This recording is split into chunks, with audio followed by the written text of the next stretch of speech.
அனைவருக்கும் வணக்கம். கள்ளக்குறிச்சி மாவட்டம் சங்கராபுரம் அருகே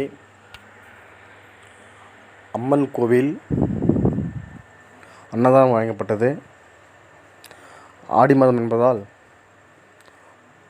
கூழு ஊற்றப்பட்டது. அதனுடன் சுண்டல் மற்றும் கொழுக்கட்டை வழங்கப்பட்டது. நீங்களும் இது மாதிரி அன்னதானம் செய்யுங்கள். தினம் தினம் செய்ய வேண்டாம், வாரத்தில் ஒரு நாளாவது செய்யுங்கள்.